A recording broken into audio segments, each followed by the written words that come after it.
All right, guys, it's been a while now since we've done another one of these podcasts. This is our In Response To podcast.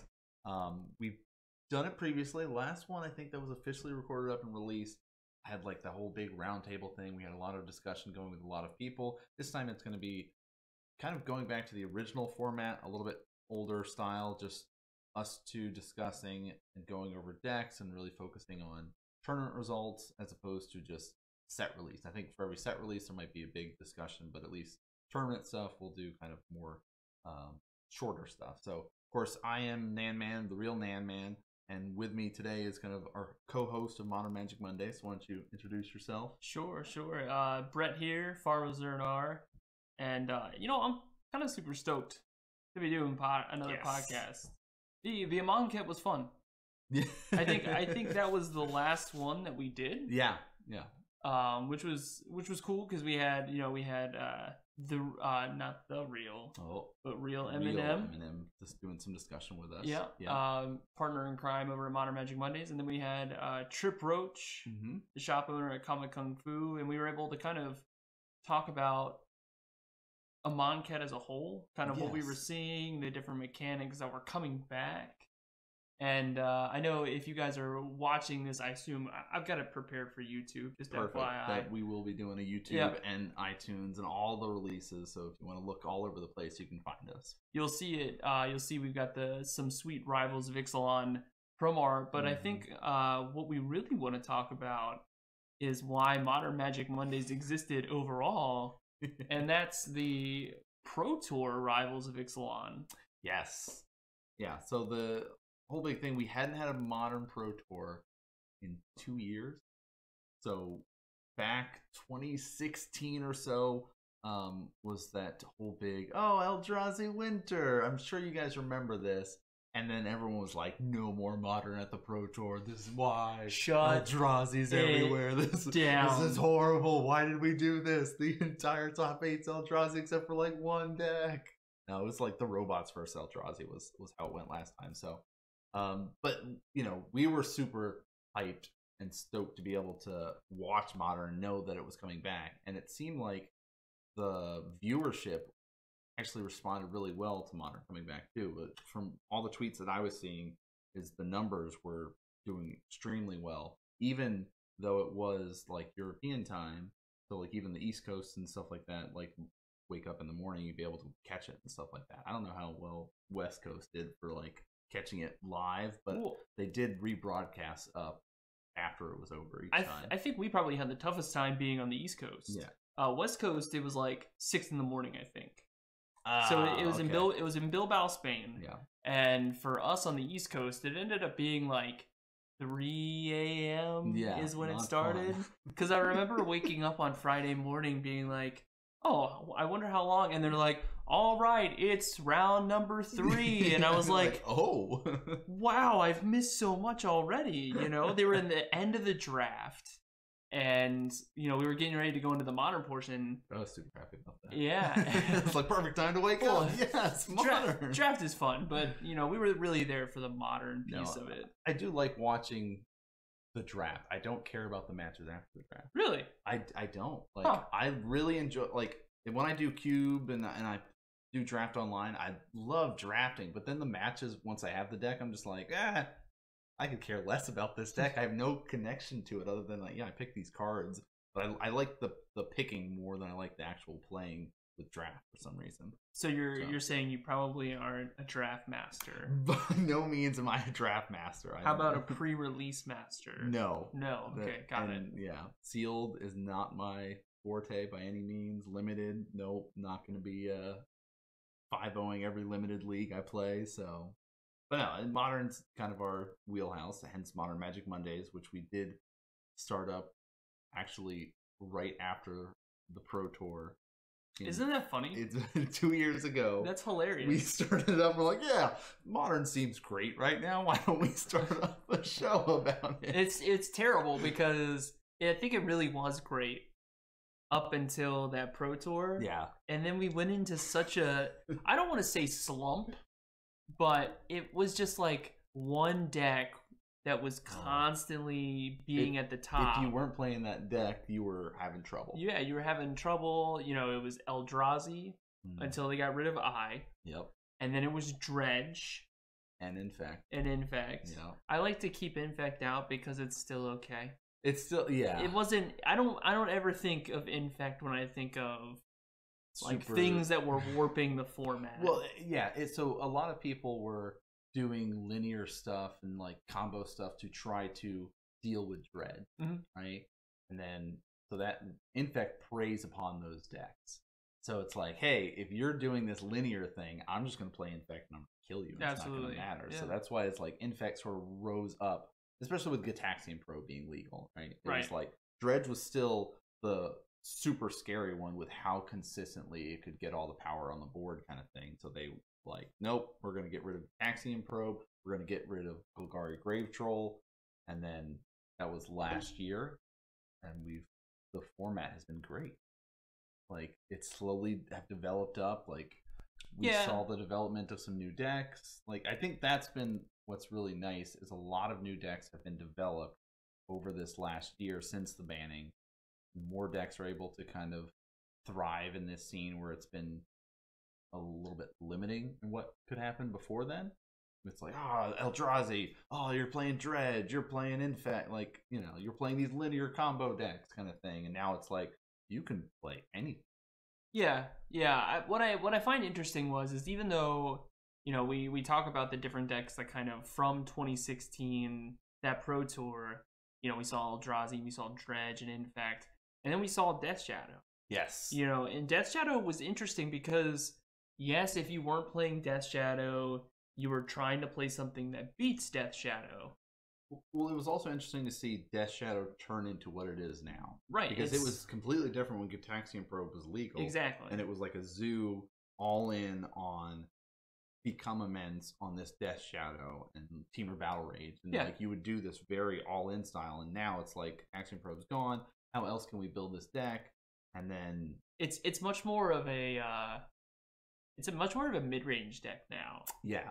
You know what I mean? It's really just kind of grinding you out. Well, it's also seeing that development once they switched and like, okay, you can play Grixis, Death Shadow, which is like that whole control-y stuff. You know, Stubborn Denial is a great card. And then you've got like that Traverse Shadow, which is kind of that more mid-rangey Delirium focus style that we've seen that is more of that like 4-color. So it's cool to see that now it is almost like 2 separate decks. Because I know during that development time, people were trying all kinds of stuff. They're doing 5 colors and 2 colors, and you know everyone's been trying to figure out what's the best way to do Death Shadow, and now we kind of have those 2 pillars, I guess, of Death Shadow. Right. So we've kind of talked a little brief history of Magic leading up to it, and at least Modern getting up to this Pro Tour. There was a really cool article that got written up over on Wizards' website. Frank Karsten wrote it up, just kind of going over the cards that have been released since the last Modern Pro Tour, and that was really cool to see just because we had Shadows over Innistrad, we had Eldritch Moon, we had, of course, the Amonkhet block, an Hour of Devastation, then Ixalan came out, Rivals of Ixalan, right before this whole Pro Tour kind of thing. And a lot of cards were able to come out, like we talked about Dredge getting better because of those cards. There's cards that were released that now were able to make the human deck a thing. Yep. Because that was not a thing previously until these sort of sets came out. There was just a lot of cool stuff, like the extra fast lands that got printed in Kaladesh. I skipped Kaladesh in one of the sets that came out. That was another one. Kaladesh block came out. Like Collective Brutality is an amazing card. There's just like some really cool cards that were printed. Fatal Push. How can we forget about that? I mean, what does it do? It removes basically every creature that the Modern format's playing, because Modern is always, for anyone listening that doesn't know, is like a what did they say? Turn 3, turn 4 format? I think, that turn 4 is like what they're looking for. We don't want things to be killing consistently before turn 4. That's their logic behind it. Most of the time it doesn't happen. Right. So we're looking for those powerhouse cards that cost 1, 2 mana, you know, and Fatal Push gets that. Yeah. I mean, it seemed like every set more or less had at least 2 cards get added in. You could see some big ones like, oh, there's 4 or 5 cards getting added in. It's going to be interesting to see what comes out for Rivals. I'm brewing up with Dead Man's Chest. Mm-hmm. I'm sure people at home have started brewing with things. We haven't seen any big changes yet, but then again, the set just came out. Like, we've seen some sprinkling of people trying out dinosaurs in some of the like red green Ponza lists. And there's little things people are seeing, but I'm not seeing a huge change like where it's like, oh, Fatal Push, everyone's playing that. Maybe that dinosaur that you can play extra lands, like Azusa, might start seeing play in some specific lists, but I'm not really seeing something yet. Yeah. So I don't know what you guys are brewing at home. If there is something, let us know. We'd love to take a look at that stuff. So, that's kind of our evolution of Modern. I really recommend you guys check out that deck. They announced a new set.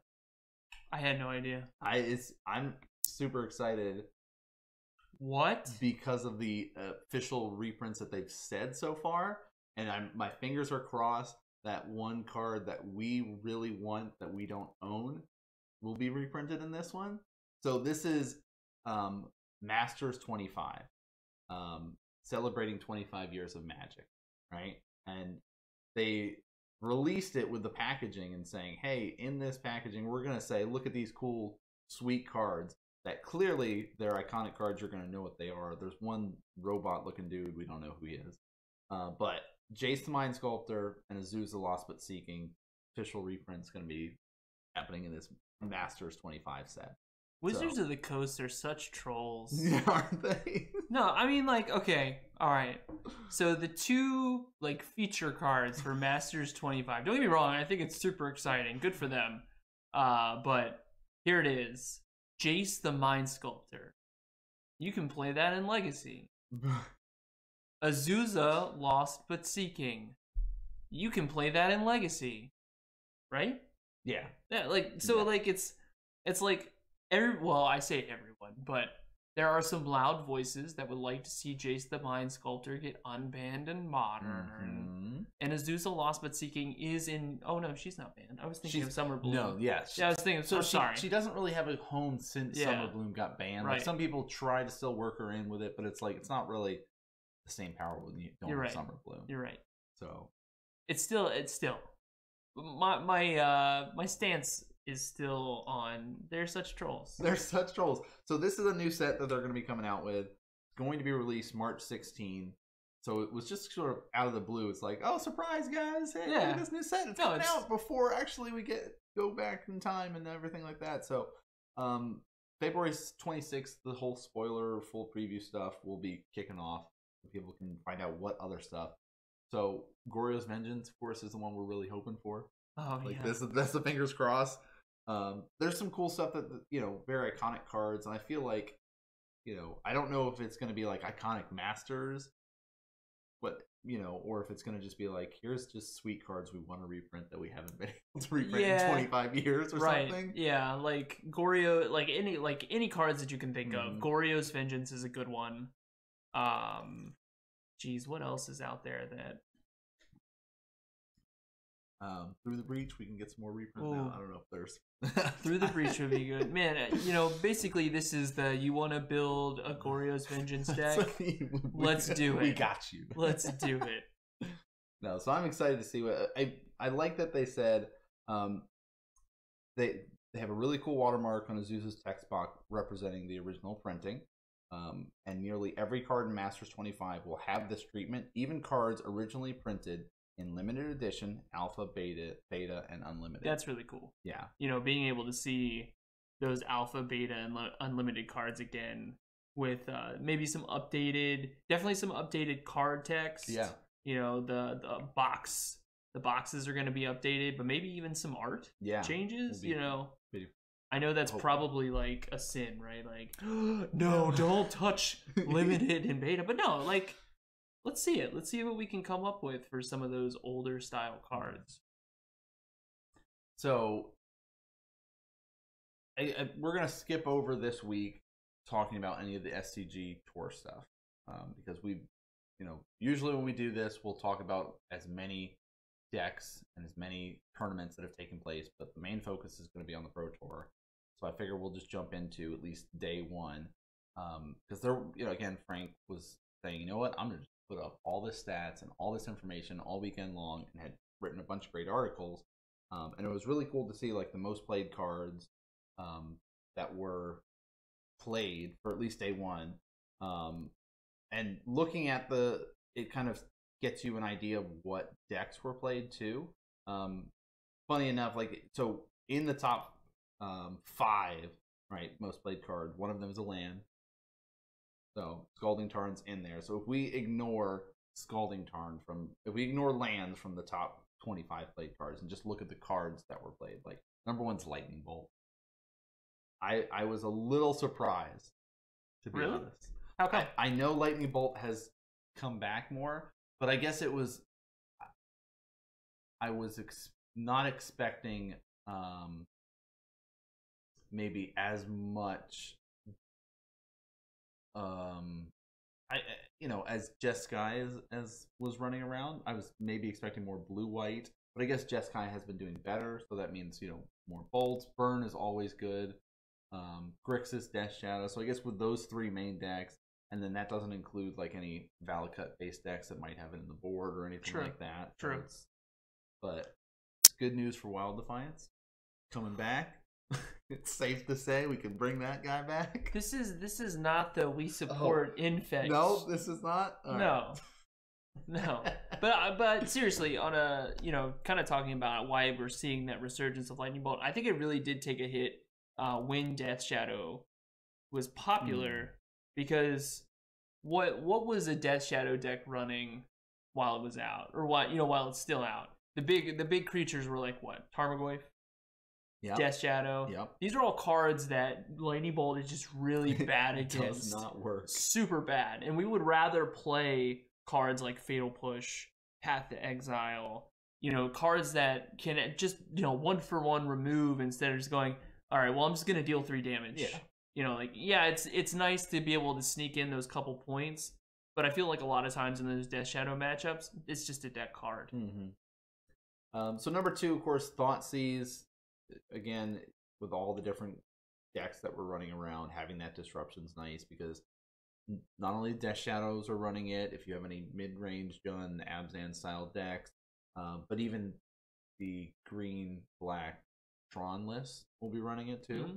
So I like that it's number 2. What do you think about our number 3 card?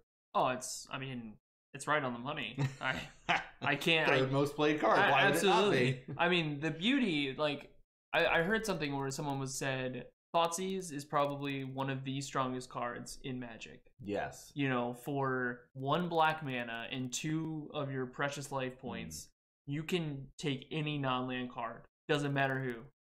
It's so powerful. Yeah. So why wouldn't people be running it? Mm-hmm.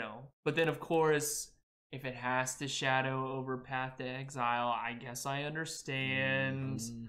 But it does say exile target creature. Period. So behind Path to Exile, Serum Vision, I mean, with Jeskai, blue-white control, Grixis, Death Shadow, like the amount of blue that's running around, it makes sense that Serum Vision. Plus, we have our Storm decks, right? They're playing Serum Vision, so that makes sense that would be etched up over Fatal Push. But Fatal Push comes in 7, so happy to see that. And then again, it's like the other spells basically go along with those sort of types of decks, right? Snapcaster's in there, Inquisition, Collective Brutality. Not until like number 12 with Noble Hierarch and number 13 Relic that we start to see kind of a switch from the types of decks that were kind of the most played cards and stuff. So I thought that was pretty interesting. But other interesting fact was like the numbers, because a lot of people, I think, were on the plan of, okay, we know that Burn's gonna show up because it's Burn, right? It's a good. It's always there. Yeah, like it's never ever forget that Burn exists. And as I think that's the same thing about Affinity too. It's like at a Pro Tour, it's just you're playing lots of rounds kind of thing. It's a good deck, like especially if people are maybe lighter on the hate against Affinity, right? Like if they're more concerned about other decks, like the #1 deck, which was the 5-color human list, which has been growing in popularity. It's because it's so cheap. It is. You know what I mean? Like it's super cheap on Magic Online, and so it's real easy to kind of put together in both the paper and digital. Yes. You know, and it's just it has a very strong kind of baseline. Yeah, it's a really powerful creature-based deck, and you know, I was wondering, okay, are we gonna see any people like on Fish or anything like that, or like any other creature-based decks that are gonna be like Nightfall or you know stuff like that? But it's like really, if you're gonna be playing a creature-based strategy that's like kind of all about that turn dude sideways, you should be playing the 5-color humans, kind of thing. Like you can play anything right now, but I think the 5-color human definitely shows why it is better than a lot of the other creature-based decks, because it does have ways to disrupt, and it's, you know, I can make sure you don't play that card with meddling, right? I can return your creature and you can't play that next turn, kind of thing, with Reflector Mage. And like you can Kite Sail Freebooter comes in, you can steal a card from your opponent's hand. Like it's got it's utility. Yeah. It's a pure utility and power level deck. I'll be honest with you, I wasn't expecting humans. Yeah, well, so, and that's, it's like you had a mix of pros saying that too. It's like there was those that were like, I thought a lot of people were going to be playing humans, and then there was a lot of people like, I didn't expect humans. Like I knew there'd be Burn, I knew there'd be Affinity, I knew there'd be like Tron and stuff, you know, but I wasn't expecting humans, and I think that also showed in who was doing better in that like day 2 environment too. Those that prepared against humans, you know, I think did much better, because 43 players showed up with humans, so it was the most played deck, but that was 9.3% of the field. You know, we're inching pretty close. You know, with 9.3, you start looking like once you're in the 10%, it's in that scary level where you're like, well, wait a second, what's happening here? But number 2, it's like, again, it's that deck that a lot of people, when they think about Modern, it's one of the decks that's still in the back of people's mind when they're thinking about, okay, what's a deck in Modern, right? That's been around forever and it's still going to be there in the future. Like it's not really going anywhere. Some days it's better than others in the sense that there's more hate for it, right? So Affinity comes in second with 37 players playing it, and that's 8% of the field. It's a good deck. It's fast. It's expected to win game 1, and then you have 2 games to try to close it up, essentially. If you're losing game 1, you're going to have a hard time. Because post-board, the deck just gets worse, because everybody else brings in their hate, and they got a lot more ways to deal with you, kind of thing. Burn is like, hey, you want to play that top deck game? Sure, we can do it. It's much more consistent now that it is that 2 colors, Boros Burn. Not really any of that 3 colors of Tarka's command running around. People aren't caring about it anymore. So that's 34 players right behind them, 7.3%. 4th place, your favorite deck, right? I mean, okay. All right. I don't want to sit here and offend anyone that's going to play Tron, which, by the way, had 32 players at 6.9%. 4th most popular deck. 4th most popular deck. And I understand why. Don't get me wrong. But for me, it's the enemy. It is. You know, it's. I would rather play a Burn matchup, or even honestly Affinity, and I get my butt kicked. When I play against Affinity all the time. But Tron, it's just you just draw and you play the cards. Like it just seems every time I play a Tron player, it doesn't matter how they just draw what they need. Like I grind it out so hard just to lose in the end. See, I love playing grindy decks and long drawn out games, but they just, when it gets to that point, they're just like, well, I have now 200 mana because I've got 2 sets of Tron lands. Exactly. And everything. Look, I just top deck Ulamog now. My top decks are much better than your top decks. Yeah. So, yeah. I play spells and stuff, so I'm like, Serum Visions? That doesn't beat Karn, huh? Nope. Oh, darn. Okay. Great. But there was like 3 different colors running around for Tron, right? You could play your like green black, you could play your green red, or just mono green was running around as well. So like I like seeing that, but the main ones were green, black, and green red. As it should be. Right. So then our 5th Grixis Shadow. I was expecting more Grixis Shadow. I wasn't as expecting 5-color human to be first. Yeah, you know? I still think we're kind of in that area where Death Shadow is still very popular.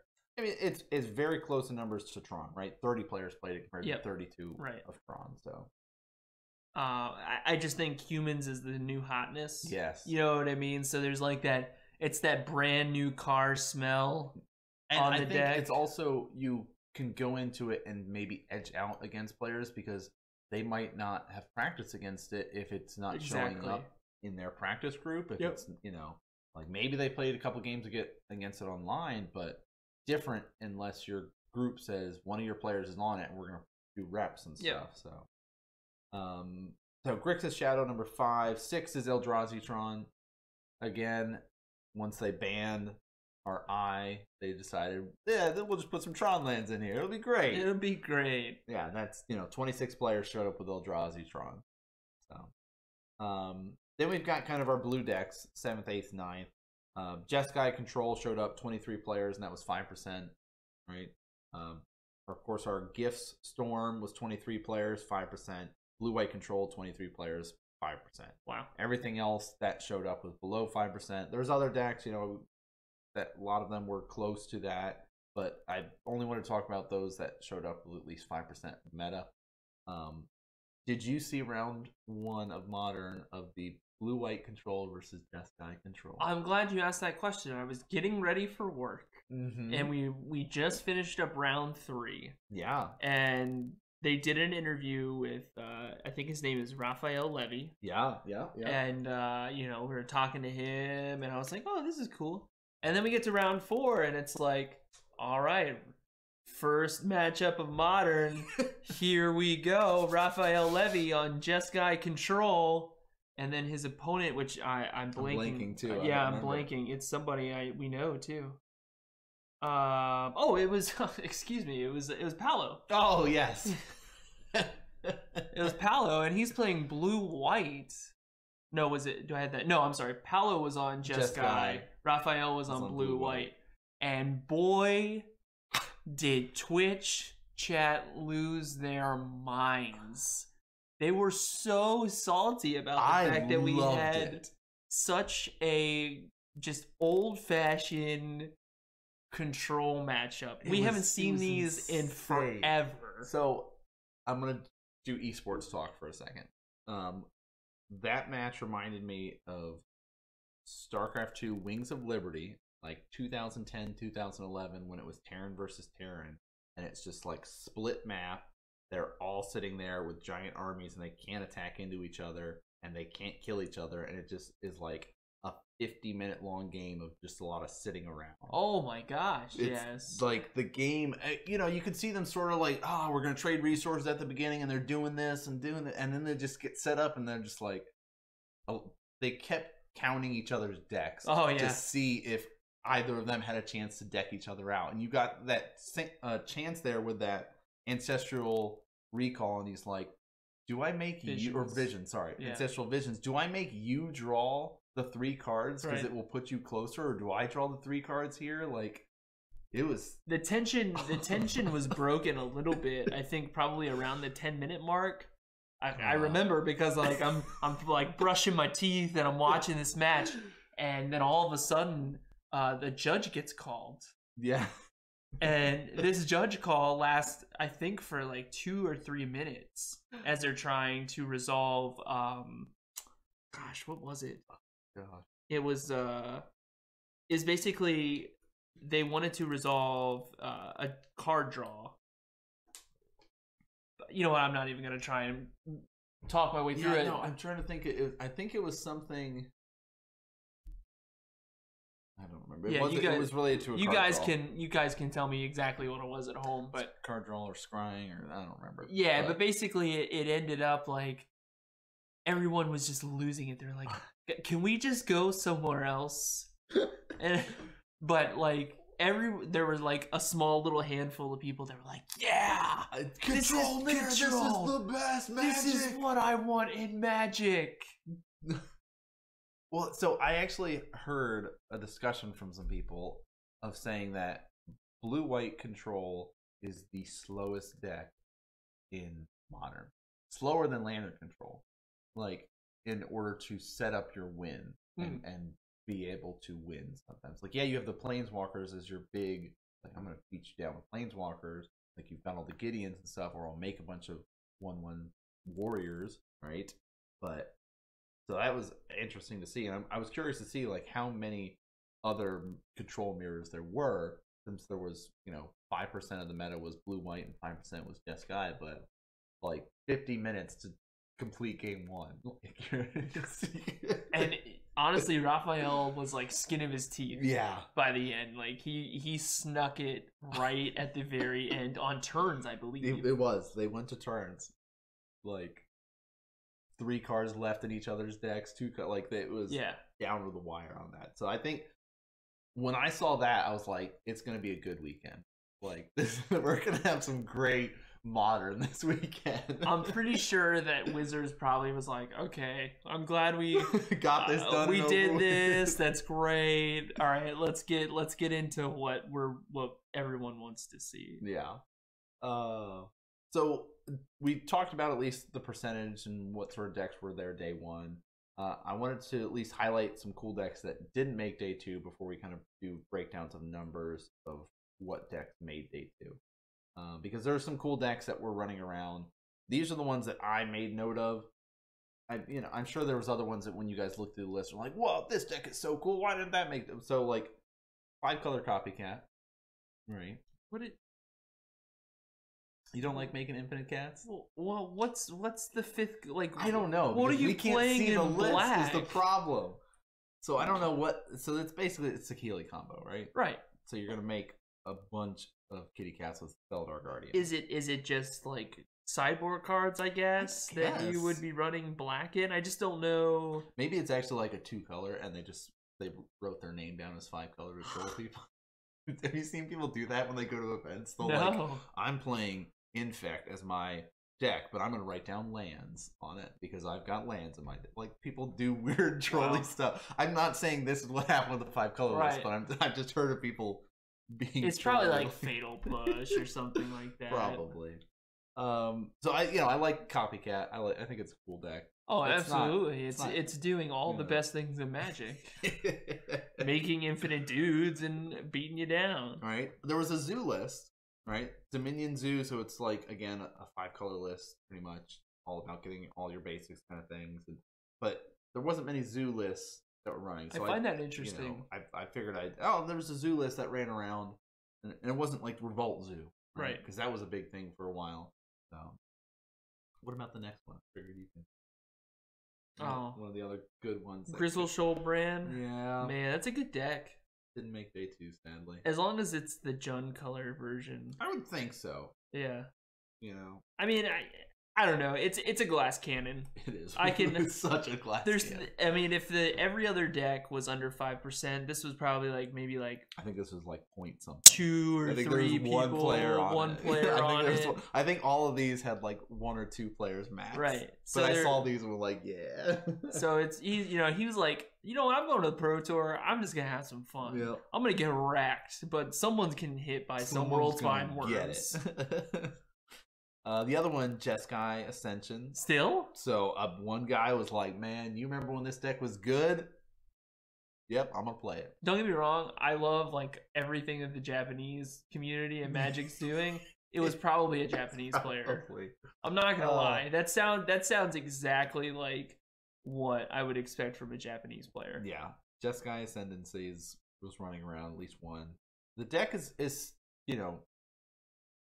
if you think that Storm, the Gift Storm, is a lot of solitaire Magic, this deck is solitaire Magic to the max. Tell me about it. Like, your creatures are defenders that tap for mana. You're not doing much. It's great. The other one, of course, was the blue-white, or blue-black, I think it was, or blue-white, whatever. It was the As Foretold list that's running around. Oh, the living end? The living end. Oh, so it's as foretold living end? Yeah. Which, if you guys have watched any Magic Online, pretty much from December on, you probably have seen this list. A lot of the streamers were playing it at one point or another. It's just a cool list of doing stuff with blue cards and as foretold and living in, right? You're cycling blue stuff, you're countering stuff, just drawing cards, and you have a bunch of 5/5s and stuff out now. So, yeah. But so that was pretty cool. Now, I know for their metagame breakdown, they like specifically classify decks, right? Like, is it an aggro deck, right? Is it a big mana deck, that sort of thing. So it was kind of cool to see. And there's two people that were running Merfolk. They just didn't make day 2. Huh. 3 people on Infect. Only 2 of them made day 2 though. It's a pretty. I mean, that's a huge margin. Yeah. 2, 3 in day 1, 2. I'm kind of looking at these numbers as we get to the more popular decks. Mm-hmm. I think the one that stands out the most is Affinity. Yeah. I know we skipped a couple. We have Boggles, Hollow One, Death and Taxes. I'm sorry, is Death and Taxes considered an aggro list? I guess when you're like, here's all my Thalias, and I don't know, maybe I don't see it as that, but I don't know if they could put it in any other category, being a heavy creature-based deck that, I don't know. I didn't make up the categories. I'm just reporting. No, it's fine. I'm just curious. That's all. Yeah, so like Burn is also in this aggro 5-color humans Affinity. So they had in day 1 136 players playing quote unquote aggro decks. 86 of those players made day 2 with a 63.2% conversion rate. There were some that like specific decks that had more conversion rate. On average, they sat there with a 63. So that was interesting to see. The turn 4 format, right? Big mana decks. Man. These are Brett's favorite. Front and forefront. So why don't you talk about these lovely big mana decks? Man, I love that you forced me to talk about it. So we've got 80 decks in total in day 1. 50 of them made it into day 2. And now, just so you guys remember, your big mana decks, Tron, Eldrazi Tron, Titan Shift, and then Titan Breach. Now, Titan Breach sounds cool. Yeah, it's you have Emrakul in your list as well, so you can through the breach either Prime Time or Emrakul. Sure. Yeah. All right. Okay. We're looking at Tron. You know how we talked about it was number 4, right? Yes. Number 4. Most popular. 22 made day 2, whereas in Eldrazi Tron only 20 made day 2. So it stays pretty consistent. As you get further down that list of big mana decks, obviously those numbers drop consistently. Yeah, Titan Shift did not put up very good results. Not for day 2. Yeah, not for day 2. And then Titan Breach, same thing. We had 6 people, which is probably a team, coming in on Titan Breach. Got this, guys. And only 2 of them were able to sneak into day 2 on that with a 33.3% conversion rate. All right, so after the big mana, black mid-rangey decks. So this is kind of our Death Shadow style decks are in this category. If you're on like just a rock-based deck, your Jund, your Abzan, or even your like Mardu Pyromancer list. Oh, it's okay. So all right, okay. So there are 13 total. Yeah, so there's 13 players on the Mardu list. They were all slightly different. I did a modern meta breakdown showcasing Gary's list, and then another list that was like 21 to 23 points in modern. A little bit more creature heavy with Goblin Rabblemaster instead of Liliana. Okay. So like Gary's list had Liliana, was a little bit more control-y. The other one had more burn spells and more creatures. So you can tweak it and build it slightly different, but the same premise is Young Pyromancer, Bedlam Reveler. Sure. You're going to do that for the Pyromancer list. Grixis Shadow was the most popular kind of black mid-range with 30 players on it for day 1, 20 made day 2. So that did really well. But overall, the black mid-range, 77 players on any one of those types of decks for day 1, 50 made day 2. So pretty good conversion. Like, I mean, Reed Duke was one of those players that was on Abzin. And he's just like, I'm playing Modern. I like this deck. I'm going to play this deck. I don't care if it's the best format or not, or best deck in the format. I like this deck. I know this deck really well. I'm going to do well with this deck. He loves black-green decks. Yes. I've seen him play Jund. I think I've seen him play black-green. And on Abzan, I'm not surprised. Mm-hmm. The man's a fan of Tarmogoyf. He does. Yeah, he likes it. It's got powerful cards in it, right? We were talking about Thoughtseize being the number 2 card in for day 1 at least played, and a big reason is for these kind of black mid-range decks. Absolutely. So those decks did pretty well there, as you might expect. But what about the next list? Oh yeah. So he gave me big mana and control. Mm-hmm. So yeah, control. 65 players came in on day 1. On that, do we have a total list of players, or we would have to do math? Yeah, probably do math. All right, so I won't get off on a tangent. 65 players on day 1 with a control deck. I'm sorry, they say blue control deck. Yeah, it's very important to note that it's a blue style control deck. Giving us all that data. 17 on day 2 for that Jeskai control list. We had 23 in day 1, 17 came into day 2. Mm-hmm. Blue-white control, same number on day 1. So Jeskai and blue-white control comparatively were the same amount. Yeah, those were both our 5% of the mana deck. 23 decks. And then 14 came in on day 2. And then of course those numbers are super skewed as you go down the line. We had Grixis control, Madcap Moon, blue-red, sometimes white Breach, which all of them they all made day 2, as well as our blue-black Fairies players and our blue-red Pyromancer. Now, I want to say that blue-red Pyromancer list, like the Thing in the Ice one. Oh my gosh! Yeah, I was a fan. He was going to town. I don't think anybody was ready for that. No, like not even a little Thing in bit. the Ice. Yeah, all my creatures go to my hand. Oh, okay. We got to see a lot of feature matches with that deck because his name is Lucas. I can't think of his last name right now, but he ended up making top 8, right? Yes. Okay, he did make top 8. I was trying to find. No, he's up top. Yeah, but he was undefeated. Oh, I'm sorry. It's Pascal Viren. That's right, Pascal Viren. But there was another person. There was a couple of lists that were running around, like you said. There was Pascal Viren. I mean, he was undefeated going into day 2. I think he only had a draw going into day 2, and then he just continued to steamroll all the way up to the top 8. Yeah, he did well. I think he ended up going X2 and 2 or X0 and 2. Like I don't think he ever really dropped it in round. Yeah. But that deck was sweet. Thing in the Ice, cantrips, and Pyromancer. Sure. I want to do all that. Yeah. I mean, I think the big reason that Jeskai got a few more people into day 2 over blue-white was just the extra burn they had to try to get people. Yeah. Right. Bold Helixes, things like that. So the next kind of category. Do you want to talk about the next one? No, you got it. Right. Oh, look at that. Yeah, that's how you know. So we've got combo decks as our next sort of category. Of course, Gift Storm is in there. Dredge, Devoted Company, which is that Devoted Druid, Vizier combo stuff, the kind of new Abzan company.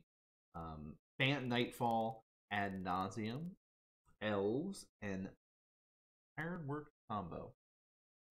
Do you know that are this? Now I'm blanking on his name. The guy that runs around the Star City circuit. That's all about the control. Shaheen Surani. He was on Ironworks combo. I saw that. I think he also did a deck tech on the Ironworks combo deck. So lots of fun decks. We'll actually talk a little bit more about Ironworks in a bit. But so day 1, 64 players on combos and 37 made day 2, about 57.8% or so. The gifts started with 23. 13 of them made day 2. Yeah. So 10 people dropped off, but they still did pretty well for that. Dredge again, 17, 9. You know, it was pretty good overall for numbers for them kind of transitioning over. So, I forgot about the last one. Oh man. Why don't you talk about this guy? Can't wait to talk about this category. Love it. So, because Modern is such a great format, it's the Wild West, you can do pretty much anything you want. We have to make sure that we're throwing a little shout out to the Prison category of decks. Prison, which, if you guys don't know, Lantern Control, red-green land destruction, Rapunzel, and then, a green-white turbo land deck. I assume that's Turbo Fog. It wasn't actually. I saw it was on camera once, and it was kind of like the Knight of Corehelm stuff, but you're not having Corehelm combo in there, but you're just playing Knight of the Reliquary. Knight of the Reliquary, and you just have a lot of really cool lands in your deck, and that was how they did it. I don't.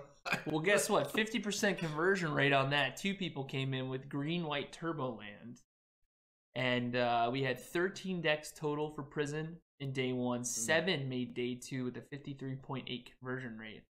And obviously, we did have our Luis Salvato, who was piloting Lantern Control, who made it into the top 8. 6 of them made day 2. 6 of them made day 2. FYI. BBD was one of them. Oh, okay. So wow. Red green land destruction, that Ponza, none of them made day 2. Well, wasn't there event. We tried. No, I think the Turbo Land one was like playing Ghost Quarters and playing that new Ixalan land that you pay 2 and you Field of Ruin. There you go. Yep. And like Crucible World and that dinosaur that lets you play lands from your graveyard. So I think it was just like, I'm gonna make you have no lands. I think that's why it was Turbo Land style. Gotcha. But, you know, so that was like our conversion rate. Like there's all the singletons if you want to look through the amount of singletons and stuff like that. Eldrazi Spirits. We will talk about that. Okay. Because that is one of the lists that I saw and was like, wait a minute. What? So there's what's nice is Wizards gives us a breakdown, right, of decks that were like, okay, these ones got at least 18 to 20 points in Modern. These ones did 21 to 23 points in Modern. These 24 to 26, and you know, our top 8 and stuff like that. So I went through at least glancing over the 18 through 20 points, and there's a couple of decks like Esper, Gorios. I saw that list, and it popped up about summertime. People were trying it out and stuff like that. You can basically sneak back your Obstinate Ghost Council with Goryo's Vengeance, and then flicker it at the end of the turn, and it will stay instead of being exiled by Goryo's Vengeance or being put back into your graveyard by Goryo's Vengeance. So you got to do that, and you just have there's the 5/5 that you can flicker each turn, drain 2, gain 2. It's great, yeah. So I love that. You know, I think if I would play a Goryo style deck, that would be mine to play. But Christian Calcutta was on Boggles. So I like, you know, Boggles is still making presence. We talked about it as one of the aggro decks. Yeah. So there was some cool stuff that people were playing. You know, again, that was some of our Lantern Control players. Eldrazi-tron was running around, Giftstorm, Reverse Shadow. Like there was a lot of decks that we talked about for our decks in the meta. Like Madcap Moon was one of them, which is like, I'm gonna get that Platinum Imperium.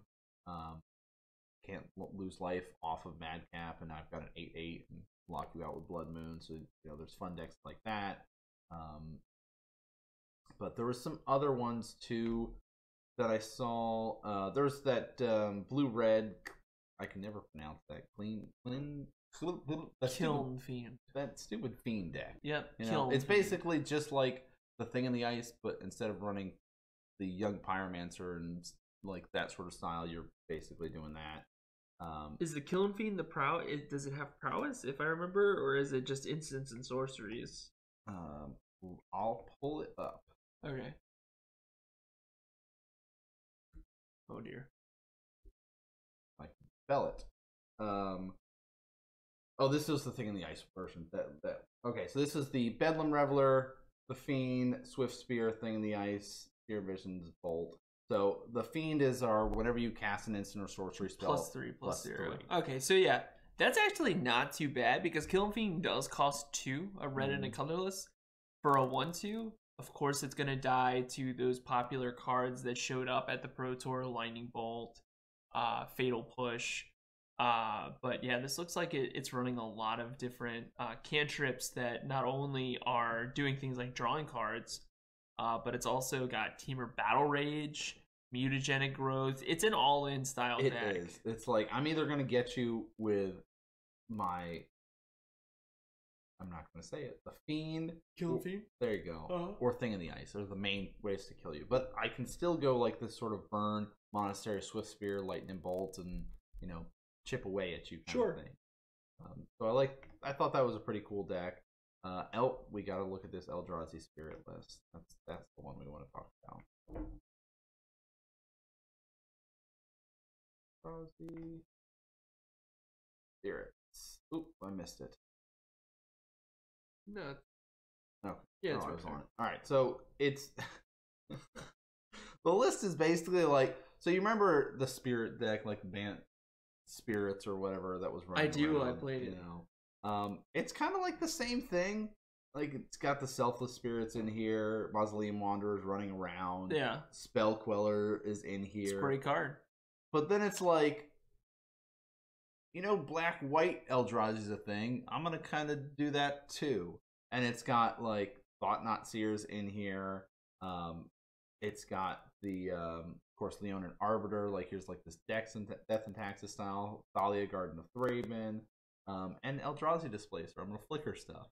All right? It's also got Reflector Mage in here.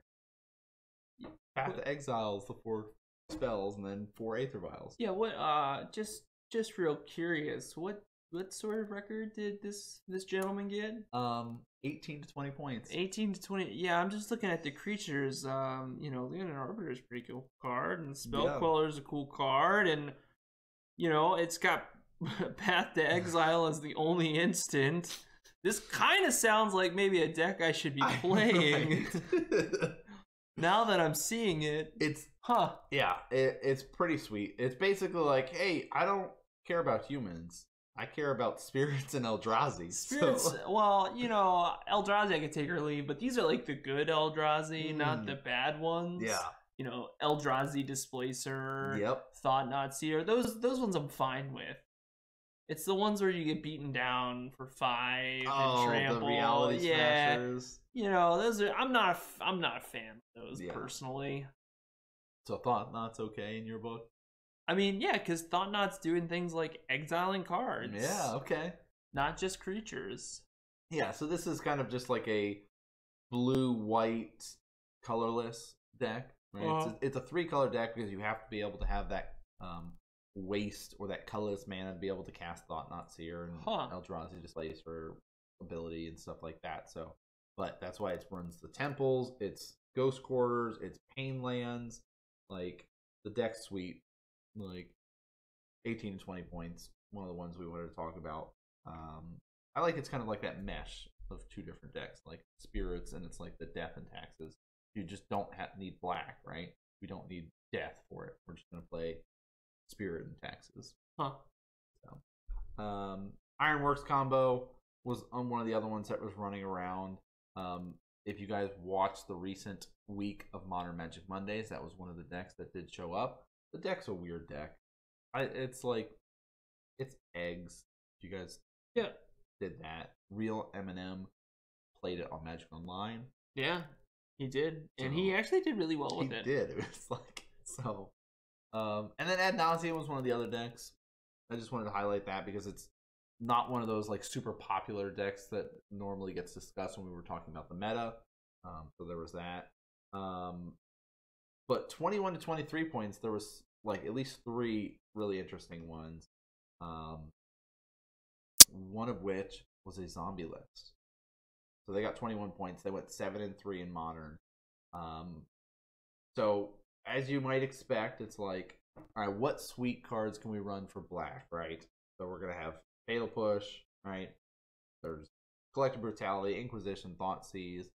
There has to be a Path to Exile. Only one, but there's still one. Surgical's in the main board for it. It's got a playset of Lingering Souls. But not a zombie. Not a zombie, but the evasion's nice. 3 Liliana the Veils in here. The creatures, 15 creatures, 4 Gravecrawler. Pretty good because you can cast it from your graveyard as long as you control a zombie. Can't block, it's just 2/1, but aggressive play. The Dread Wanderer. So a sweet Amonkhet card if you guys have played that sort of aggro style then.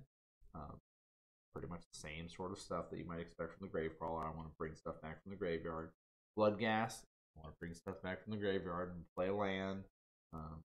Again, not a zombie, a vampire. Whatever. Tidehull Skull, though, is a zombie. An artifact zombie. You're right. That is something that it is. I never realized that. So that's another disruption. You can be able to exile a card from your opponent's hand, and when Tidehull Skull dies, it goes back. Also runs a play set of Smuggler's Copter. So it's like, when I think about like a zombie list, I'm thinking more zombies. Yeah, but the interesting thing, and I think you're getting to this point, so I'm gonna steal it from you. Yes. Is the loot effect. Yes. So it's like all of these zombies that we're playing, like Bloodghast and Gravecrawler. And even the Dread Wanderer, you can pay 3 and return it from your graveyard to the battlefield. So it's like it doesn't matter where my zombie is. It could be in my hand or it could be in the graveyard. But with Smuggler's Copter, you're able to kind of loot it away and bring it back later. Yeah. Huh. So it's a cool little like loot yourself, have evasion with Lingering Souls. Like I think that's the big reason for the Lingering Souls in here too, is to activate your copter. Yeah, because you just still get the 2 spirits. Yeah. Out of the flashback effect. Now, my only question with this deck, and I could be completely off, but how come we're not running Liliana the Last Hope? Is it too slow? That single target against a creature is nice. Milling off your own stuff to return stuff. It's kind of counterproductive to you just paying the like 3 mana, or I already have this, I'll pay 1 mana, right? I'm gonna play a land, get it. So I think the disruption of, hey, we'll both discard a card, I'll put something in there and you lose a card off it. I think that's more beneficial of the setup. So I really like that list. Let's see, the Red Green Eldrazi. So that one's been popping up. Lyle played it at the Invitational. I'm assuming very similar to his list. He actually played it again on Tuesday night. Okay. I don't know if he's running Dismember's main in his, but bolts, it's got a Fork Bolt in there. Ancient Stirring's in here, but it's like all kinds of Eldrazi that you'd expect in almost like the Tron Eldrazi, right? Matter Reshaper, Reality Smasher, Thought-Knot Seer, the bad Eldrazi, Endbringer. But then it's like, oh, remember that Bant Eldrazi where we'd ramp up with Noble and Birds? We're gonna do that too. But we're also gonna run Scavenging Ooze for the life gain, and because I have so many creatures, it's easy to get this guy big, right? If you kill my creatures, hey, value, this guy just gets bigger. But then the main reason to be running red-green is this Eldrazi Obligator, right? It's a 3 mana, 2 and a red for a 3/1 with the Void, of course. But you can always pay 2 extra. So essentially on turn 5, you'll be casting this for 1 and a waste. If you do, you gain control of target creature until the end of turn. Untap that creature, it gains haste. And, by the way, Eldrazi Obligator also has haste. So you get this nice little, gotcha. Right? It also runs Kessig Wolfrun in there. Just a one-off. Just, it's a nice little, gotcha. Mind Stone's in here too, is an extra way to get waste and draw card value. Sure. So I thought we'd highlight that one. And Living End was in here too. So that was another one. The 24-26 was the white-black Eldrazi. Okay. So there was our Death and Taxes Eldrazi style. I did want to talk about an interesting thing that I had heard from players and saw, is that one Affinity player was playing Bitter Blossom in his sideboard. That's cool. And one player was playing Hazoret Fervent in his Affinity list. Hazard at an Affinity is gross. It is disgustingly good. Like, I dump my hand, and now I have this guy that I can swing in every single time. Yeah, that's and crazy. then if I'm drawing these crappy artifacts later on in the game, I'm going to shoot them at you for 2 damage. Yeah, that's nuts. I love that idea. I mean, it's a great idea. So I thought it was pretty cool, the little things I noticed from that.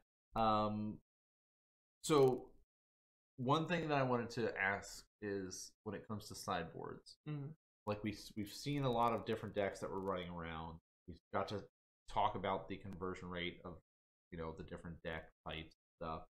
Should we be having more stuff in our sideboards for aggro decks, like 5-color human or affinity, or for like the big mana decks like Tron or the Valakut stuff? I mean, if you took the Pro Tour last weekend and you put it in a box, yeah, obviously you would say, based on the numbers, you would want to have aggro decks over big mana. It's just your chances of running into an aggro deck are much higher than running into a Tron deck or a big mana deck. However, for me, I like to have a good mix. Yeah. You know, like I don't want to, and maybe that's why I'll never make the Pro Tour, and I'll never play with anyone like a team to kind of get that feeling. But for me and where I play, and you know, we goes to some tournaments, not as often as we would like, but I think I'd always want to keep a healthy mix. Yeah, I like that. And just play cards in your main deck that are always good. Yeah, that's true too. You know what I mean? Like, I always find like that there's like 2 cards in every matchup where I'm like, well, get this out of here. I just know exactly that I'm gonna have at least 2 slots available to me. But then everything else, it's kind of tough because it's like, okay, well, this is good. Well, what's my matchup? And you know, you just kind of go from there. I mean, what about you? No, I really like that idea of having that mix of everything, because you never know what you're going to play against. But playing with your deck too, you'll know where its strengths and weaknesses are. So you'll know where to set yourself up to be like, okay, I know that when I'm playing against burn decks, I just have a really hard time. So I need to make sure that I have at least 3 to 4 cards in my sideboard to help in those burn style of matchups. Right. So, Laren Control. What about it? Deck. I mean, yeah, it's a good deck. So it requires a high level in skill of play. It does. I'm gonna wait on this until we talk about the top 8. Okay. All right. So why don't you give a rundown of what decks made it to the top 8? I guess. Because there are some cool ones, right? We only had one deck that showed up twice. We did, and it was the 5-color humans list. Surprise, surprise. We also had an Abzan list, which obviously was Reed Duke. Yeah, my man. Yep. We have the Traverse Shadow list. We had a Blue-Red Pyromancer, which we do know was Pascal Viren. And then we had, it's Ken Yakahiro, I believe, is his last name. Yes. On the, from Japan. And he was running the Black-Red Hollow One deck. Yukahiro, I'm sorry. I apologize. Which is, you know, Hollow One's been one of those decks that's been kind of popping up lately. It has the same intended effect. I want to say is kind of a Dredge-esque deck. It's a combo deck for sure. But it's all about discard, but it runs I think the card that really has kind of set this deck off, at least for black-red, is Goblin Lore. Yeah, Goblin Lore and Burning Acquire are like the same. I'm gonna draw a bunch of cards and discard a bunch of cards. Well, the thing about Burning Inquiry is that it's both players. Yes, that's true. So they can get cards that they want. And the beauty of Goblin Lore is that it's only you. And you draw 4 cards off of it. Right. I mean, you do have to discard 3. So if your luck is running bad, you might discard the stuff you want. But hey, you're drawing 4 cards. Like, but the Hollow One doesn't care. Yeah. I do like the Flameblade Adept. I think it did a lot of work for Ken throughout his top 8 time. Being able, you sit there and you're like, it's a 1/2. Why am I worried about this? But it actually has menace, and every time that you cycle or discard a card, it gets +1. So came out of a Monket, which is nice. Yeah.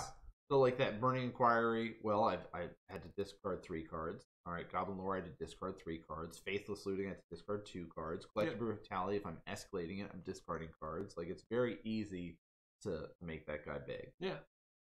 And then, of course, to round that out, we had the Lantern Control list from Luis, and we had the Mardu Pyromancer list that Jerry Thompson was running, which, if you guys were able to catch some of the Pro Tour, I do think that Jerry and Luis were featured quite a bit. Yes. Because they were doing so well. They were. And they were able, we saw Pascal. I mean, everyone that was in the top 8, I think, had at least one feature match throughout the weekend. Pascal had at least 2 from my mind. Jerry was on at least 2, kind of showcasing what his Pyromancer list can do against humans, which I think he was prepared for a huge humans showing at the Pro Tour. So we got to see not only humans, but also he played another deck in the Swiss rounds that people were excited to see. I can't remember offhand what he played. I know in one of his interviews he was talking about how the deck is good, but there was times where he was sitting there at like 1 life, 2 life, and able to stabilize. So I think it's a good deck, but be careful if you're going to pick it up and pilot it. I think a big reason why Gary was able to do as well as he did was because of him. Oh yeah, right, for sure. And him being able to pilot the deck. I also like that it's a little more controlled. Like, he's got 1 Manamorphose in there too, and like little things like that he's tweaked and changed based on his testing that he feels comfortable with. So I think a lot can be said about him piloting this deck. Not to discredit how powerful the deck is. Like, I love the Bedlam Reveler in there and how quickly you can be able to reload your hand and get all the tokens. Like, there were so many times over the weekend where Young Pyromancer was on the field and they were casting Lingering Souls, and it's just like, oh, here's 3 tokens. Yep. Right. True that. So that was nice to be able to see. But I think, like, you look at the top 8 and it's like, we're going to see, I think, a big influx of more Mardu Pyromancer. There's already a lot of people playing 5-color humans. Like, especially when you're going to a GP or you're going to go to an open, be prepared for these. I wouldn't be surprised if we see more of the red-black hollow one, because I think there was people that saw it and were like, man, this deck is sweet. Like, you can do some cool stuff with this deck and just... It's another glass cannon deck, though. I think it does require a skilled pilot to kind of make it work. Because I think sometimes you are just going to fall flat. Yeah.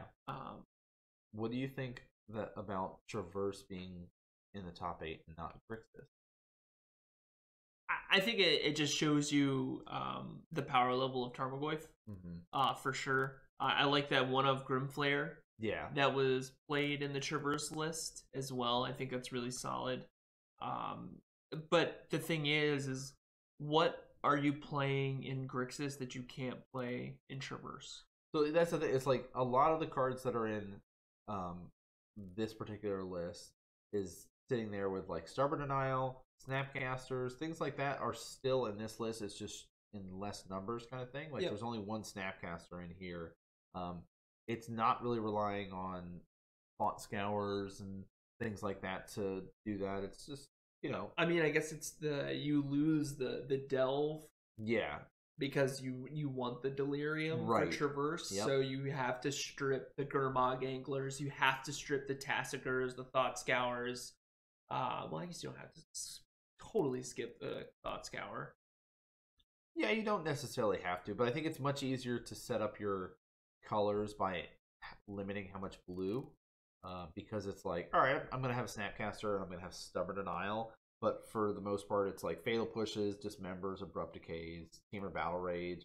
All of your creatures are either green or black or both, right? The reference from Flare there. Liliana the Veil with double black. So, I think if you're gonna want to do a 4-color list, this is the way to go. Sure.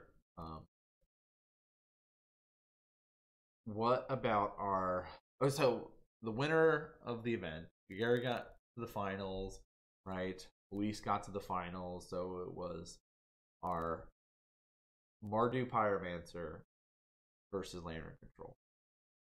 Was Lantern Control the big bad guy of the weekend, or was 5-color Humans the big bad guy of the weekend? Well, so that's a tough question that you ask, because obviously there is a very resounding yes or no. You're either on the fence for Lantern Control, yes, or you're against it. You know what I mean? There's no, I feel like there's no happy medium. There's not. It's very black and white, polarizing on and the deck. For most of the community, I think that Lantern Control is probably going to be a villain. Yeah. But it's because it's doing things that you don't want in your Magic matchup, unless you're that's the type of Magic you always want to play. Yeah. You want to, because it manipulates both sides of the game. It's not just yours, or it's not just your opponent's, it's both. And that's why Blood Moon gets a bad rap. This deck obviously gets a bad rap because it's doing things that in a normal game of Magic, I would say, I'll make up a number, but I'll say 83%. That's a good fake number to come up with. That's good. That kind of just blankets the chances are you're not going to see this type of Magic played all the time. Right. So people aren't prepared for this type of Magic. So they don't know what to do. I think what I liked most about the comments with Lantern Control were, it's a good deck. However, you have to be faster than your opponent. Yeah. Because your opponent is not going to know what to do half the time.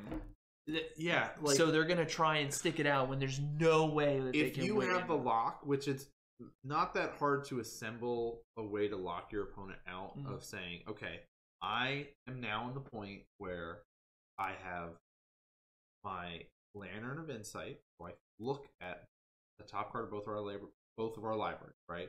I have Codex Shredder here, right? So I can be able to manipulate what's on top of our library.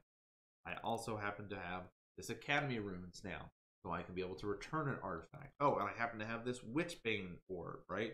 I've got this stuff, but I don't have a way to necessarily kill you yet, right? I can't kill you out, but you can't do anything. There's no way that you're going to be able to get what you want without me being able to manipulate your deck or shuffle stuff away. And, I've got a Pithing Needle naming this card, and I've got these other artifacts out, but I don't have, my Spell Bomb reoccurring. I don't have, a Collective Brutality reoccurring thing. I'm not doing these damage to you, right? I don't have this, oh, here's this Ulamog that I'm going to swing. Here's this Death Shadow that's a clock, right? People look at this and they go, well, there's all this stuff, but I can come back, right? There's no clock on me right now. I've got all the time in the world where really there's no way you're coming back. And I think a lot of people just don't know when to say, there's nothing I can do. I need to scoop it up, kind of thing. And a lot of people don't want to scoop. Yeah, that's human nature. They're not going to want to give up if, it's not clear that the writing is on the wall.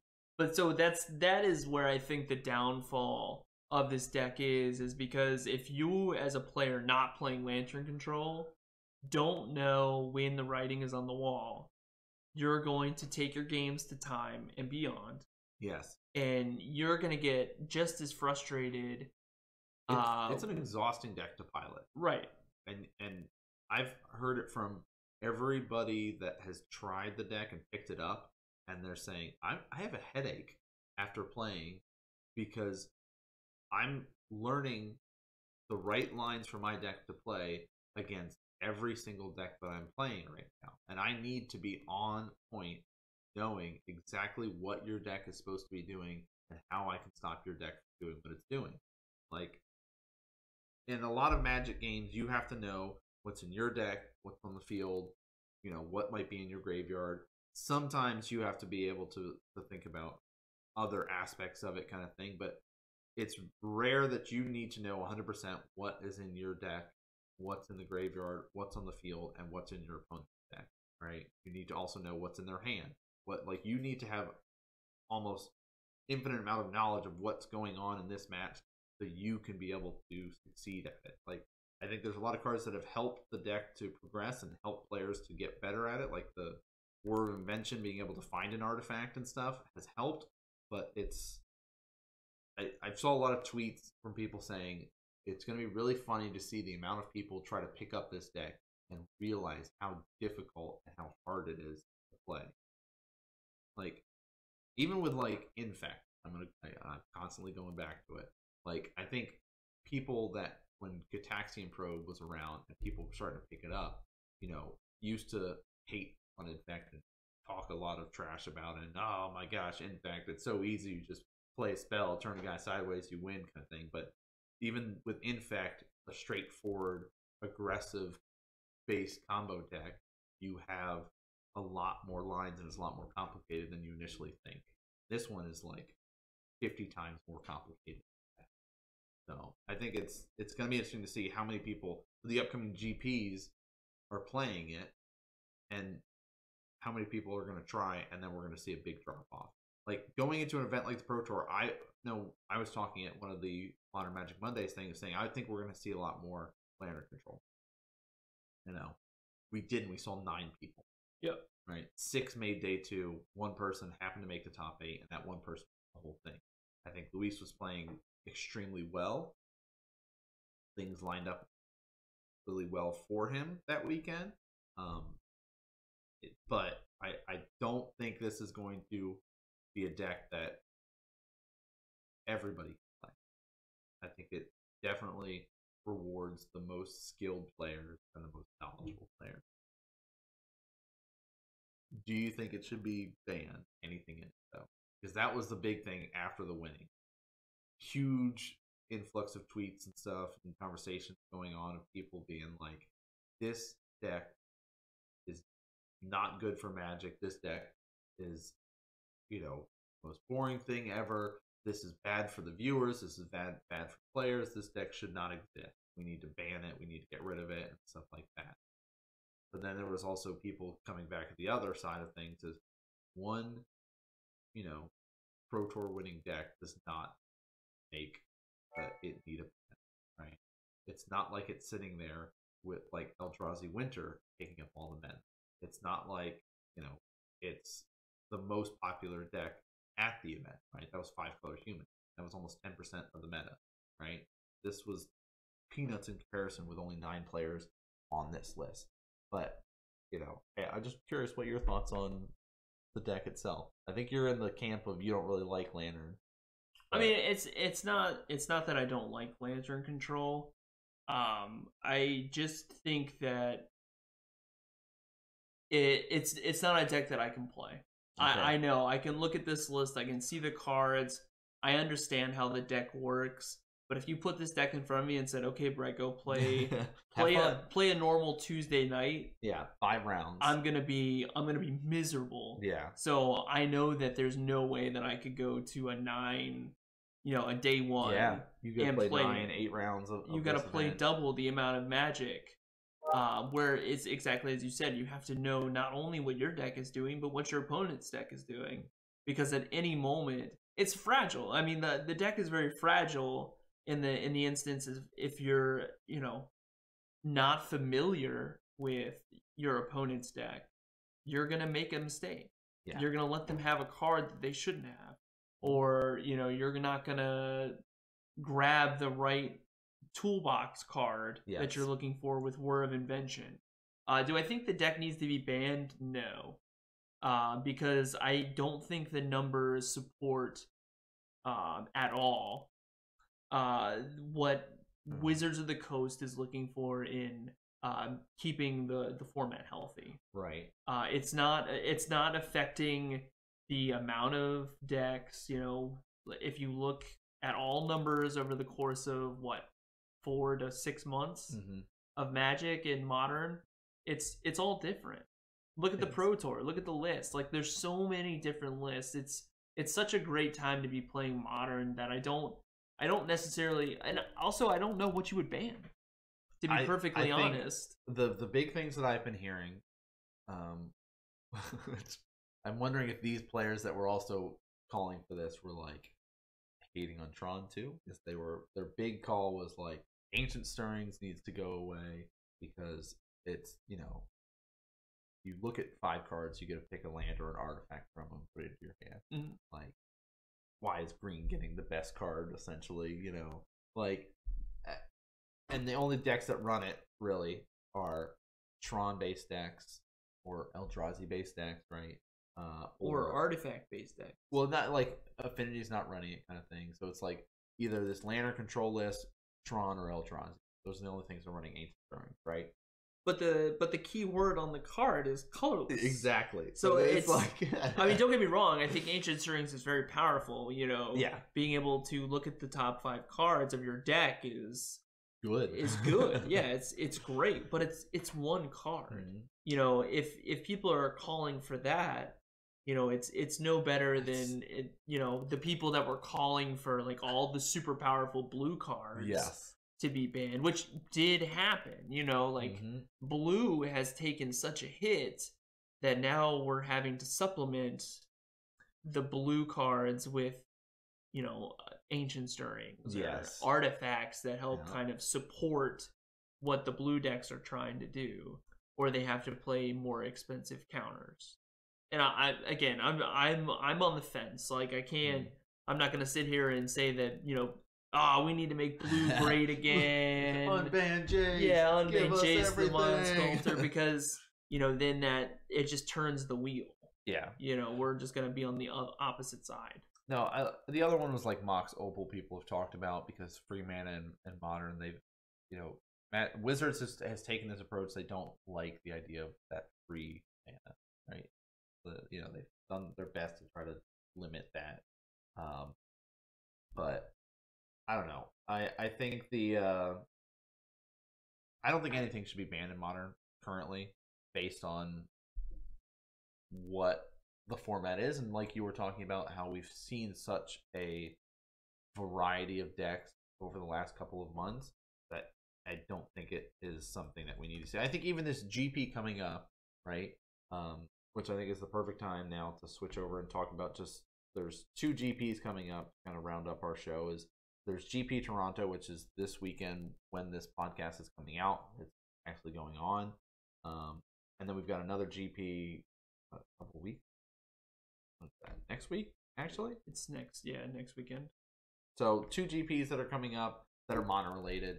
And then, of course, the Star City when they have their classics for Modern and everything like that. But I have the feeling that we're going to still see a variety of decks in the top 8. I hope so. You know, we might have that, like, oh, okay, we have 2 or 3 of the same deck, but 5 different ones, right?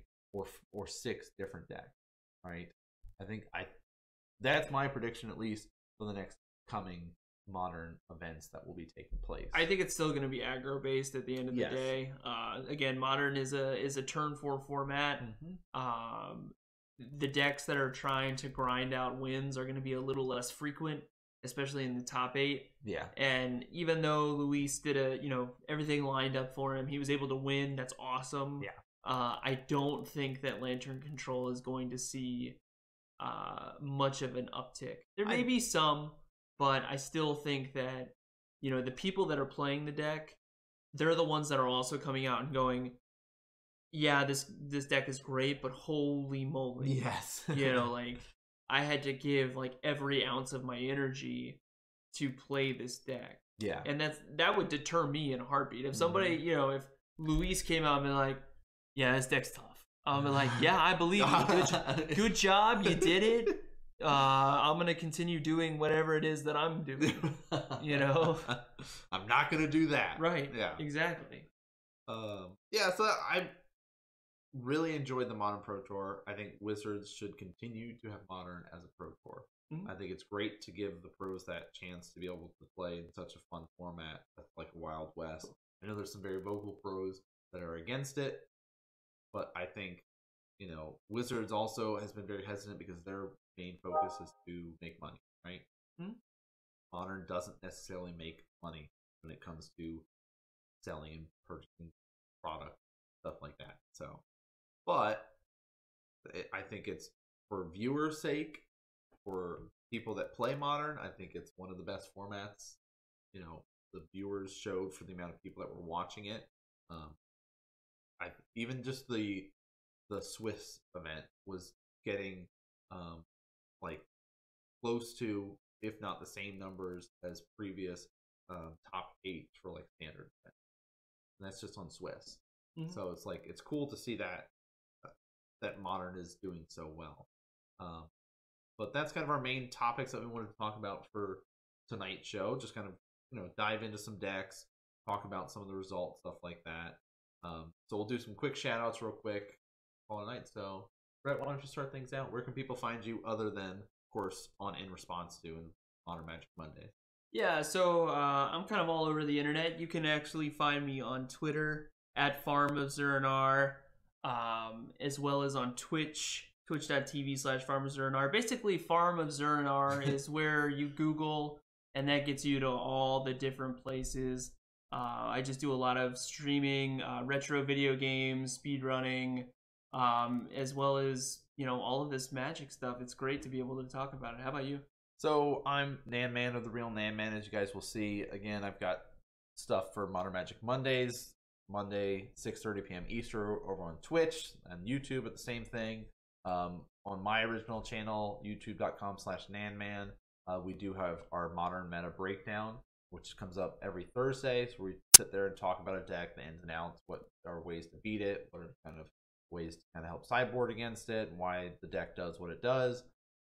And eventually I'll get back into doing more stuff. I'm starting to get back into StarCraft and other esports related stuff, so there might be some more of that coming up in the future. But again, if you like the podcast, like the show itself, make sure you're hitting the follows, subscribes, all that kind of good stuff. It does help out immensely for the projects that we're working on. But that's going to do it for this episode. Thanks so much for tuning in and watching, guys, and we'll see you guys next game. See you.